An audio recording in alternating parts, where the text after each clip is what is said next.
감사합니다. 오늘 설교 제목을 기억해 보아라 라고 정했습니다. 그래서 한번 여러분의 기억력을 좀 테스트 한번 해보려고 그러는데요. 대답해 보시기 바랍니다. 오늘이 2019년 12월 29일입니다. 지금부터 정확히 1년 전 2018년 12월 29일 날 혹시 무슨 일이 있었는지 기억하실까요? 이거 비밀이 새 나간 것 같은데요. 그렇습니다. 정확히 1년 전에 12월 29일에 2018년이요. 저와 제 가족이 덜레스 공항으로 입국해서 우리 조현 목사님이 저희 픽업하러 오셔가지고 그 이민 가방 여러 개 지금 건축 중인 웨슬리 홀에 집어넣어 놓고 그리고 숙소에 가서 자고요. 다음 날 저희 교회에 와서 인사드렸던 그런 날입니다. 지난 한 해 동안 우리 성도님들께서 너무 많이 사랑해 주시고 기도해 주시고 격려해 주셔서 저와 제 가족이 우리 교회에서 잘 적응하고 또 신앙생활하고 또 사역할 수 있었습니다. 진심으로 가족을 대표해서 인사드리겠습니다. 감사합니다. 어떤 분들은 그러세요. 벌써 1년 됐냐고. 또 어떤 분들은 이제 1년 됐냐고 그러시는데 어떤 뜻이 당연한지 정확히 모르겠지만 벌써 1년 됐냐고, 이제 1년 됐냐고 하시는 분들 다 좋은 뜻으로 저는 받고 있습니다. 감사합니다. 지난 주간에 저희 교회에서 성경 통독을 하는 구약 말씀이 미가서였습니다. 그 말씀 중에 미가서 6장의 말씀을 오늘 함께 다시 좀 상고해 보려고 하는데요. 오늘 본문으로 삼은 6장 1절과 2절을 읽어보시면 하나님이 이스라엘에 대해서 소송을 시작하는 장면을 보여줍니다. 하나님이 소송을 당한 게 아니고요, 하나님이 이스라엘을 향해 소송을 제기하셨습니다. 그러니까 원고는 하나님이고 피고는 이스라엘입니다. 하나님의 소송 대리인은 미가 선지자입니다. 선지자 미가를 대리인으로 세운 하나님이 이스라엘을 향해서 너는 일어나서 산 앞에서 소송 내용을 샅샅이 밝혀라 라고 말씀합니다. 이 말씀 속에서 왠지 모를 좀 하나님의 마음이 느껴집니다. 서운하시기도 하고 답답하시기도 하고 속상해 하시는 하나님의 마음이 느껴집니다. 2절 후반부로 가시면 나 주가 내 백성을 상대하여서 고소를 제기하였다. 내가 내 백성을 고발하고자 한다 라고 말씀합니다. 하나님이 하나님의 백성을 고소하고 고발하겠다라고 말씀하십니다. 그러면서 무언가 하실 말씀이 참 많은 것 같은 뉘앙스를 우리가 느낄 수 있습니다. 하나님은 당신의 백성 이스라엘을 향해서 답답함과 그리고 속상함과 억울함 그리고 안타까움을 품고 계십니다. 그래서인지 하나님은 이스라엘에게 한 번도 짐이 된 적이 없는데도 불구하고 하나님을 향해서 원망하는 이스라엘을 향해서 이렇게 질문하십니다. 3절입니다. 내 백성은 들어라. 내가 너희에게 어떻게 하였느냐? 내가 너희에게 짐이라도 되었단 말이냐? 어디 나에게 대답해 보아라. 하나님께서 답답한 마음으로 내가 너희들에게 어떻게 했느냐? 너희들에게 짐이 됐다는 게 도대체 무슨 말이냐? 라고 말씀하고 계십니다. 억울함이 담겨 있는 것 같습니다.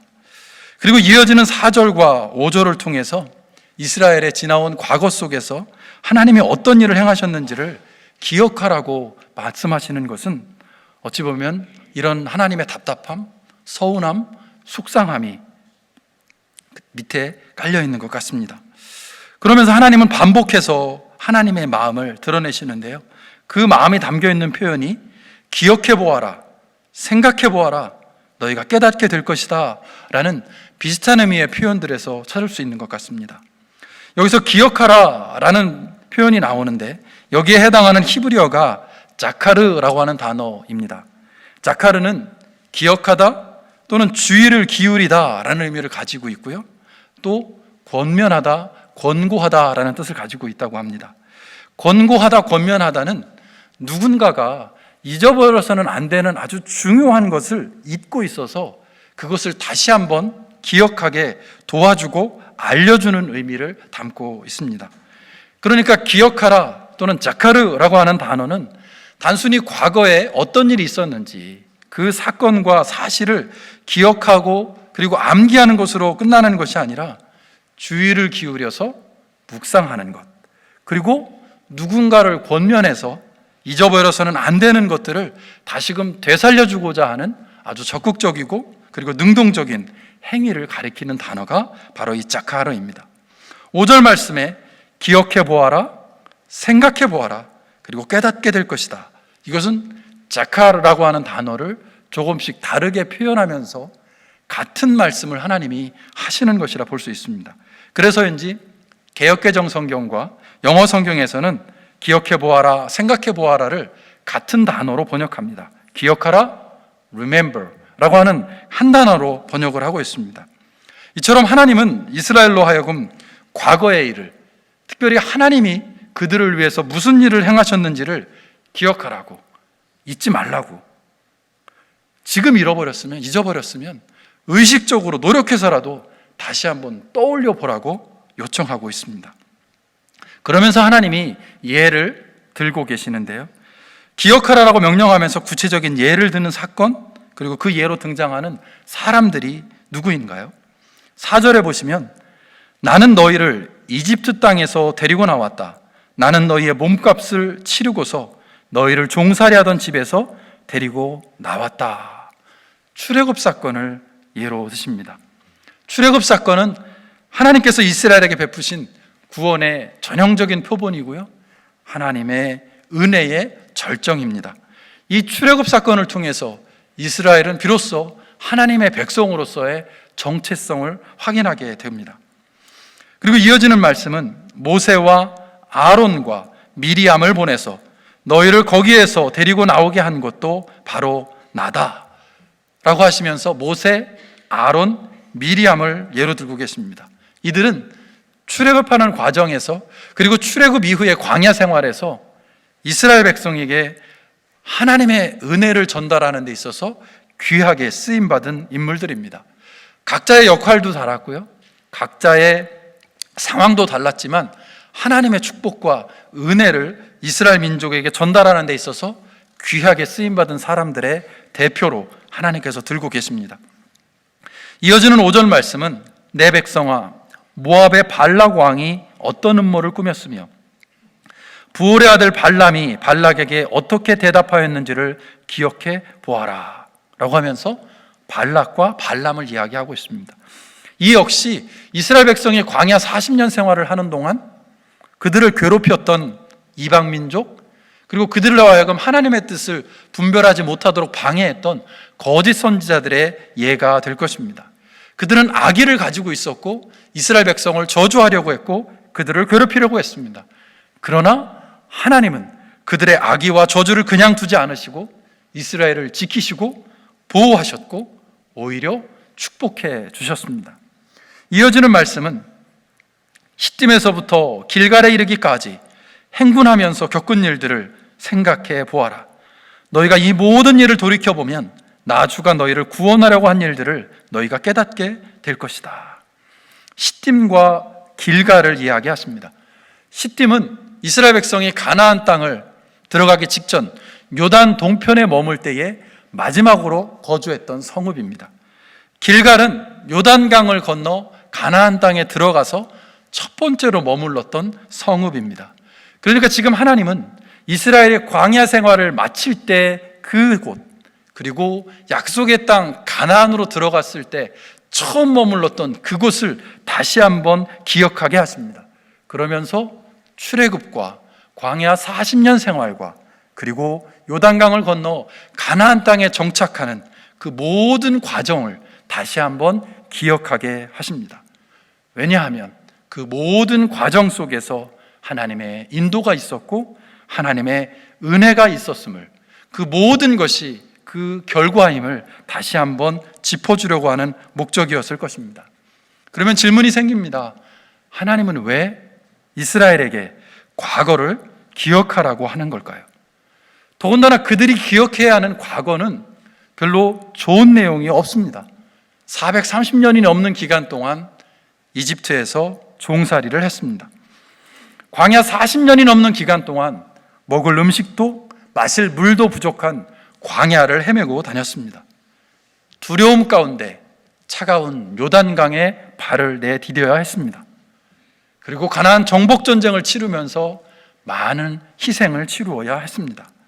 그럼에도 불구하고 하나님은 왜 그 모든 과거들을 기억하라고 요청하고 계실까요? 그리고 왜 그것들을 생각해 보라고, 자카르 하라고 말씀하고 계실까요? 과거를 기억해내는 그 유익이 어디에 있을까요? 두 가지를 생각해 보려고 합니다. 기억이 주는 첫 번째 유익은 회개입니다. 과거에 하나님이 나를 위해서, 우리를 위해서 무슨 일을 하셨는지를 기억하는 것을 통해서 현재 내 모습을 돌아보게 되고 다시금 회개의 자리로 나아갈 수 있기 때문에 그렇습니다. 이와 관련해서 신명기 32장의 말씀을 살펴보기를 원합니다. 신명기 32장은 모세가 죽기 바로 직전에 유언과 같이 이스라엘 백성들에게 남겨준 노래의 내용입니다. 32장 5절에서 7절 말씀을 제가 읽겠습니다. 그러나 너희가 하나님께 맞서 악한 짓을 하니 수치스럽게도 너희는 이미 그의 자녀가 아니요 삐뚤어지고 뒤틀린 세대이다. 어리석은 백성아, 이 미련한 민족아, 너희는 어찌하여 주님께 이처럼 갚느냐? 그는 너희를 지으신 아버지가 아니시냐? 너희를 만드시고 일으키신 분이 아니시냐? 너희는 그의 자녀이고 하나님은 너희 아버지가 아니냐라고 말씀합니다. 그리고 이렇게 이어갑니다. 아득한 옛날을 회상하여 보아라. 조상 대대로 내려온 세대를 생각하여 보아라. 너희의 아버지에게 물어보아라. 그가 일러줄 것이며 어른들에게 물어보아라. 그들이 너희에게 말해줄 것이다. 10절입니다.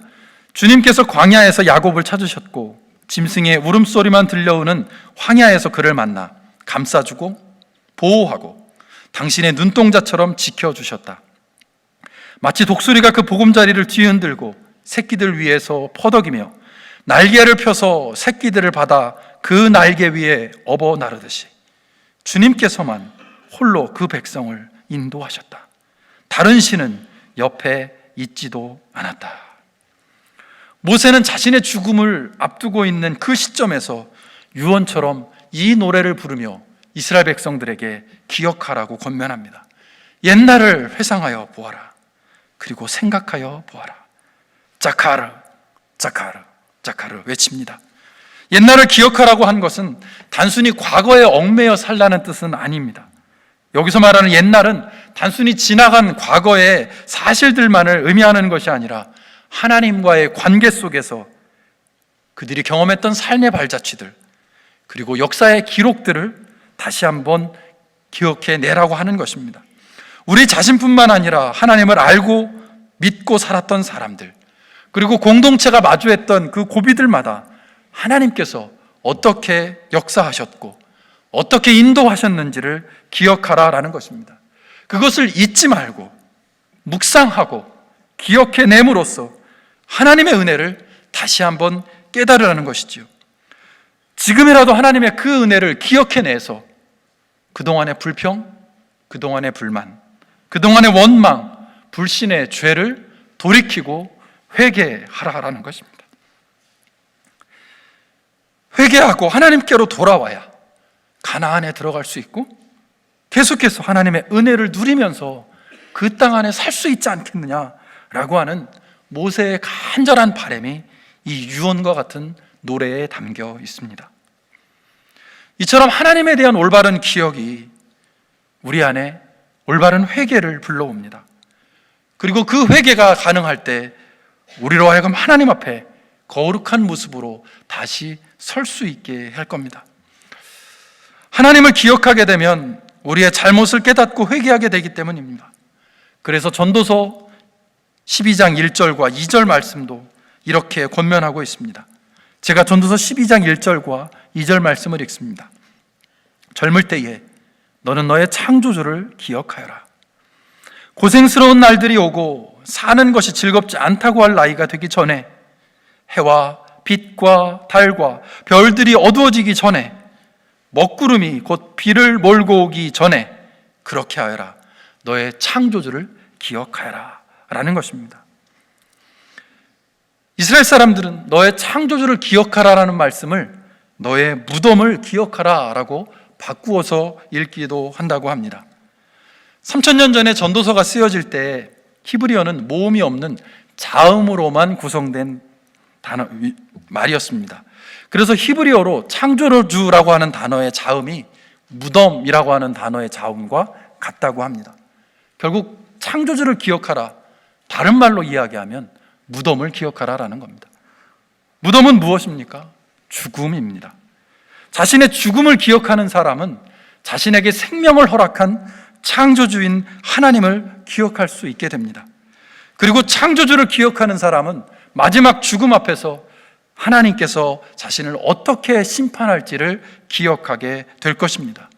하나님의 마지막 심판을 기억할 때 우리는 우리의 삶을 돌아보게 되고 오늘 주어진 삶에 최선을 다하게 되고 회개하며 거룩함을 유지하기 위해 매일매일의 삶에 정성을 다하게 될 것이기 때문에 그렇습니다.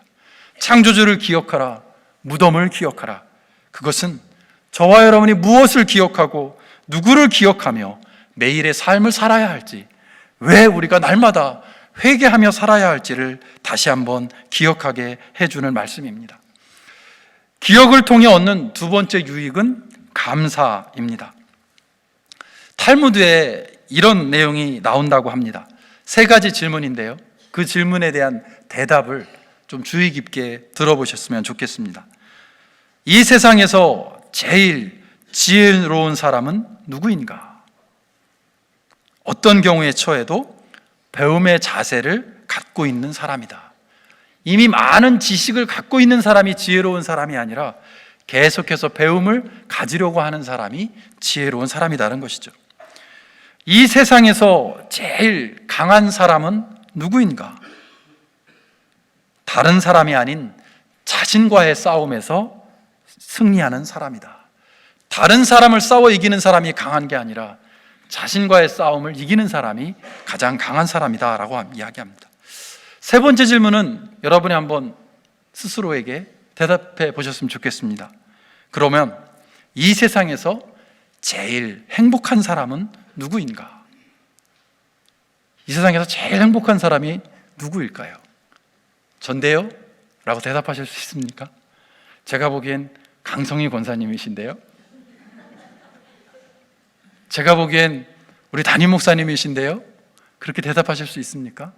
탈무드는 이렇게 대답합니다. 지금 모습 그대로를 감사하면서 사는 사람이다. 여러분, 행복하게 살고 계신가요? 여러분, 감사하며 살고 계신가요?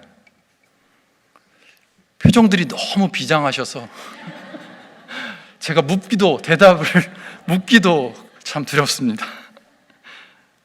현재의 상황과 형편, 그리고 지금의 모습에 얼마나 감사하면서 살고 있는지에 따라 행복한 삶, 불행한 삶이 결정된다라는 거죠. 그런 탈무드의 가르침을 우리에게 한번 좀 질문으로 던져봤으면 좋겠습니다.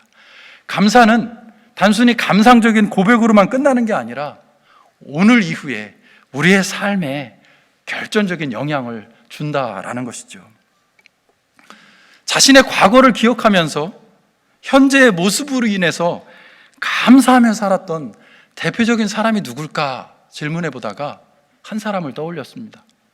사도 바울입니다. 고린도전서 15장 8절의 말씀을 제가 읽어드리겠습니다. 고린도전서 15장 8절입니다. 그런데 맨 나중에 달이 차지 못하여 난 자와 같은 나에게도 나타나셨습니다. 나는 사도들 가운데서 가장 작은 사도입니다. 나는 사도라고 불릴 만한 자격도 없습니다. 그것은 내가 하나님의 교회를 박해했기 때문입니다. 바울은 지금 자신의 과거를 기억해내고 있습니다. 자신의 과거를 기억했더니 나는 달이 차지 못해서 난 자, 만삭되지 못해서 난 자와 같고 사도들 가운데서도 가장 작은 사도였고 사도라고 불릴 만한 자격도 없었다라고 고백하고 있습니다. 그런데 그 다음은 어떻게 되냐면 10절입니다. 그러나 나는 하나님의 은혜로 오늘의 내가 되었습니다. 나에게 베풀어 주신 하나님의 은혜는 헛되지 않았습니다. 나는 사도들 가운데 어느 누구보다도 더 열심히 일하였습니다. 그러나 이렇게 한 것은 내가 아니라 나와 함께 하신 하나님의 은혜입니다. 바울은 과거를 기억합니다. 너무나 부끄럽습니다. 너무나 창피합니다. 너무나 마음이 아픕니다. 너무나 속상합니다. 생각하는 것조차 마음에 힘듭니다. 그럼에도 불구하고 바울은 과거를 기억합니다. 그러면서 그 과거와 현재의 모습을 비교하면서 하나님께 감사합니다. 왜냐하면 부끄러운 나를 지금의 나로 만드신 분이 하나님이시고 하나님의 은혜였다라고 고백하기 때문에 그렇습니다. 그래서 그 감사하는 마음을 가지고 바울은 최선을 다해서 선교의 사역을 감당하고 있고 감당할 것이다라고 고백하고 있습니다. 이런 고백 때문이었는지 사도 바울은 데살로니가의 성도들을 향해 편지에서 이렇게 권면하고 있습니다. 데살로니가 전서 5장 16절 이하의 말씀을 제가 읽겠습니다. 항상 기뻐하십시오. 끊임없이 기도하십시오.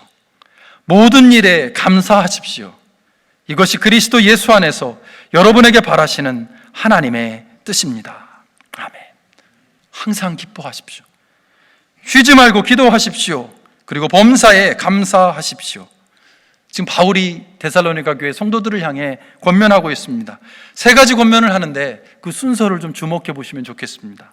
맨 먼저 기뻐하라가 나옵니다. 어쩌면 이것이 이 단락의 주제일 수 있습니다. 왜냐하면 하나님은 하나님의 자녀들이, 하나님의 백성들이 기뻐하는 삶을 살기를 기대하시기 때문일 겁니다. 그런데 문제는 기뻐하기가 쉽지 않다라는 거죠. 저와 여러분의 마음을 힘들게 하고 아프게 하고 고민하게 하는 일들이 늘 우리를 넘어뜨리기 때문입니다. 그래서 바울은 바로 이어서 강력하게 권면합니다. 계속해서 기도해야 합니다. 어떤 영어 성경은 이렇게 번역합니다. Never stop praying. 기도하기를 절대 멈추지 마십시오. 왜요? 기도할 때야 비로소 기쁨의 이유를 발견할 수 있기 때문에 그렇습니다. 기도를 통해서 하나님의 계획과 하나님의 마음을 알아갈 때, 기도를 통해서 하나님의 시선을 배워갈 때 현실이 어떠하든지 간에 우리는 기쁨을 경험할 수 있기 때문에 그렇습니다. 기도할 때 우리의 이전 모습이 얼마나 부족했는지, 얼마나 연약했는지 기억하게 됩니다. 기도할 때 과거부터 지금까지 우리의 삶의 여정 가운데 함께 하셨던 하나님의 은혜를 기억하게 됩니다. 기도할 때 감사하게 되고 감사할 때 우리는 기뻐할 수 있습니다. 반대로 기도하지 않을 때 감사와 기쁨이 아니라 우리의 마음 가운데 불평과 불안과 염려가 커져가는 것을 우리는 경험적으로 알고 있습니다. 이 모든 과정에서 기억이 중요합니다. 기억하는 것이 중요합니다. 자카르가 중요합니다. 기도할 때 지금과 같은 은혜를 누릴 만한 자격이 없었던 우리의 모습을 기억하게 되고 우리도 모르게 감사의 고백을 하게 됩니다. 그리고 그 감사는 기쁨으로 이어질 것입니다. 기도와 기쁨과 감사는 결국 함께 움직이는 수레바퀴의 살과 같습니다. 마치 한 몸처럼 함께 움직이는 것이죠. 2019년이 이제 3일밖에 남지 않았습니다. 이제 3일이 지나고 나면 새로운 한 해 2020년을 시작하게 됩니다. 하나님께서 선물로 2020년을 또 허락해 주시기 전에 2019년 한 해 동안 하나님이 허락하신 은혜를 다시 한번 기억하는, 리멤버링 하는 우리 모두 되기를 소망합니다. 우리 각자의 삶의 자리에서, 가정과 그리고 직장에서, 속회에서, 교회에서, 사람들과의 만남과 관계 속에서 하나님이 어떤 일을 행하셨는지를 다시 한번 기억할 수 있는, 그래서 사도 바울처럼 하나님의 은혜로 오늘의 내가 되었습니다 라고 고백할 수 있는 우리 각자가 될 수 있기를 주님의 이름으로 축원합니다. 기억하십시오. 회개하십시오. 그리고 감사하십시오. 기도하겠습니다.